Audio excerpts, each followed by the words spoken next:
Chef Eric at Pro Chef Cuts. Today we're going to make some gumbo. Now we have a lot of ingredients on the table here. We're going to be cooking with chicken, andouille sausage. We'll have some shrimp in our pot.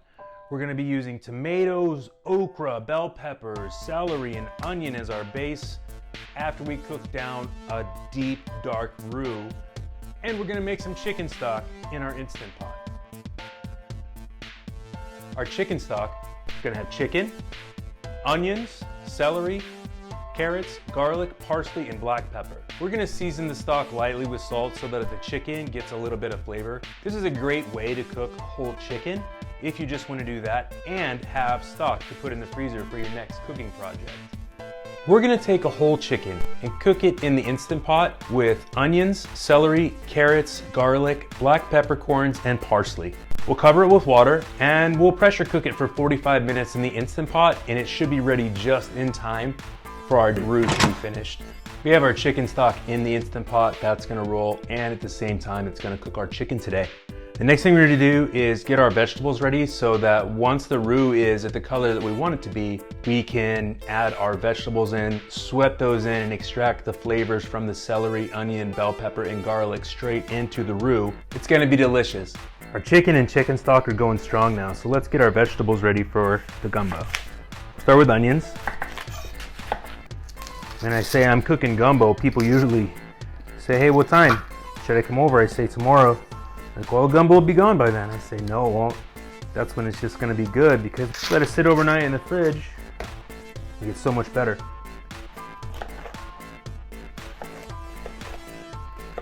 It's starting to smell good in here with all that wonderful chicken stock going on over there. We're gonna use 2 onions, about 8 stalks of celery, 4 bell peppers, and 2 full bulbs of garlic cloves. I'm cutting everything into about a medium-sized dice, except for the garlic. I like to slice that for my gumbo because you have so many different things going on in there that just another little treat, that little slice of soft, perfectly cooked garlic is just something to see.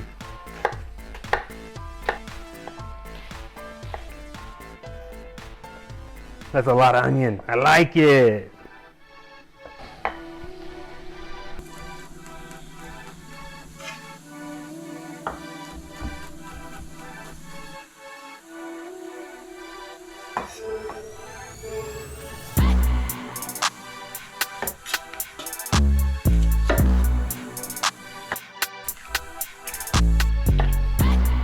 Put the bell peppers into about the same size dice as the onions. I'm using green and red bell peppers because I like the sweetness that comes from the red bell peppers, and it gives a nice color to our stew.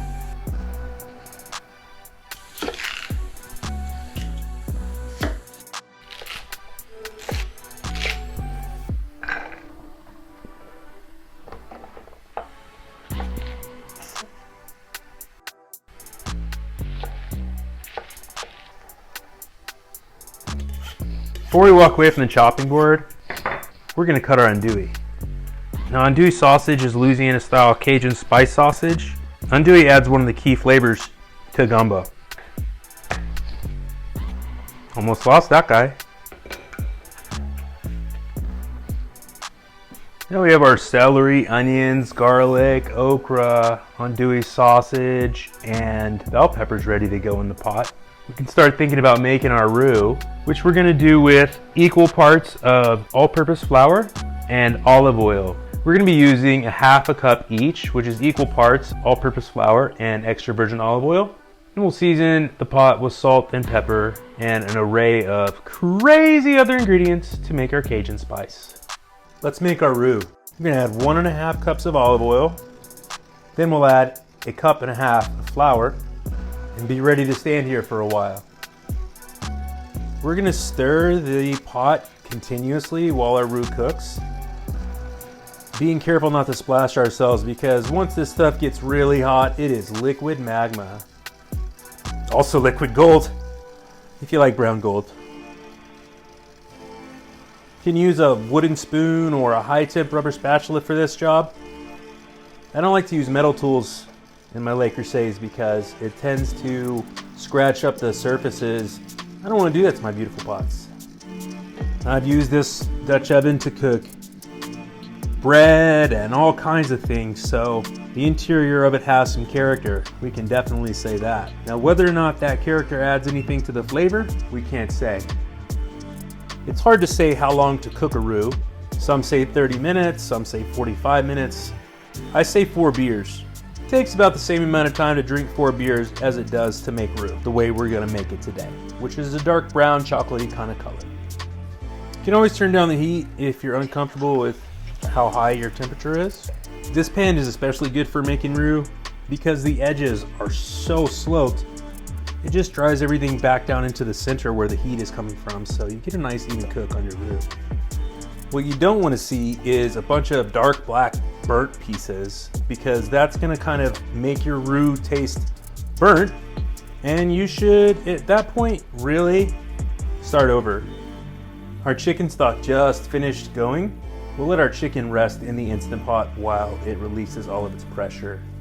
When we open that up, we should have a glorious chicken stock and all the chicken we'll ever need for our gumbo.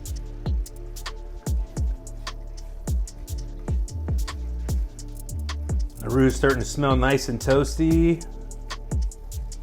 I'm starting to feel nice and toasty. Love making gumbo. This is what most chefs would call a peanut butter roux. It's not necessarily the consistency of peanut butter, but it definitely has some of the same color characteristics.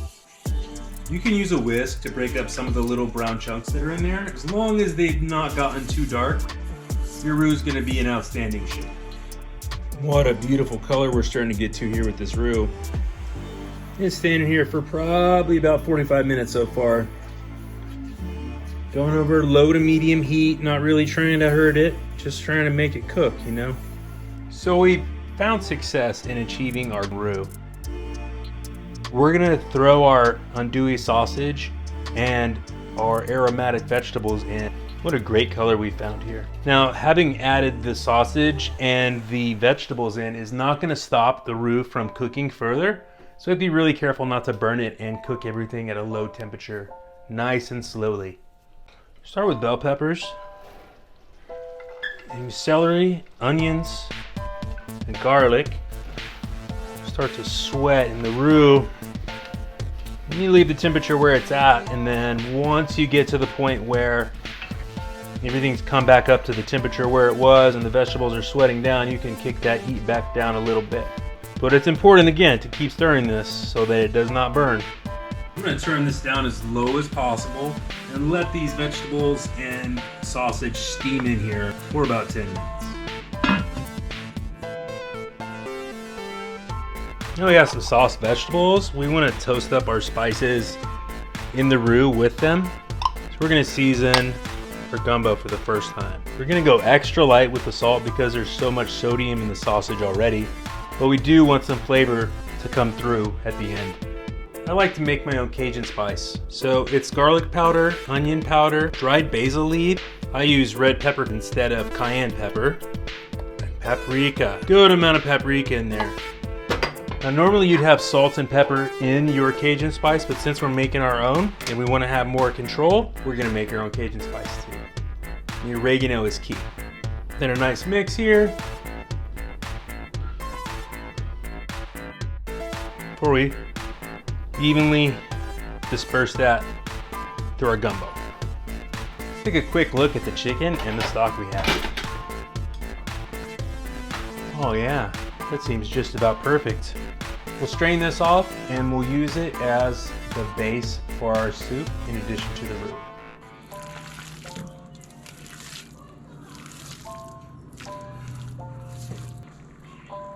We'll add our tomatoes in. Smash those tomatoes down. I like to break them, get the nice tomato juice out.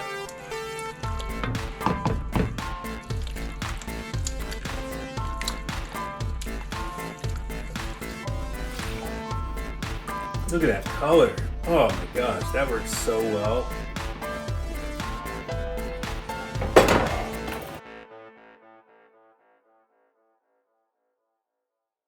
Let this cool off a little bit so I can pick it with my fingers. And once that's ready to go, it's going in the soup. Lee & Perrins Worcestershire sauce makes gumbo taste like gumbo. But it can't do it all by itself.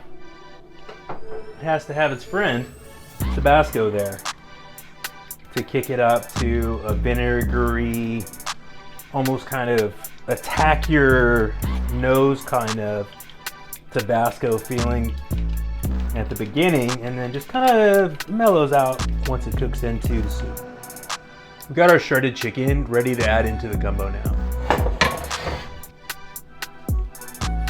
We picked through this to make sure there were no bones in it.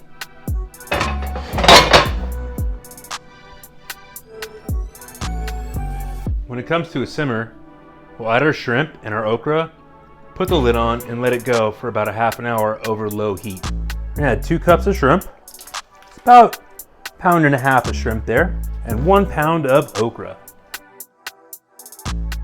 Tasted the gumbo earlier, it needed a bit more Worcestershire sauce, and a couple of zaps more Tabasco.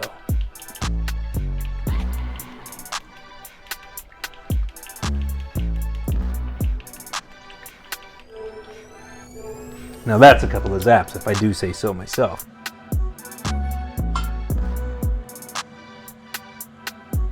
Oh yeah, that's legit.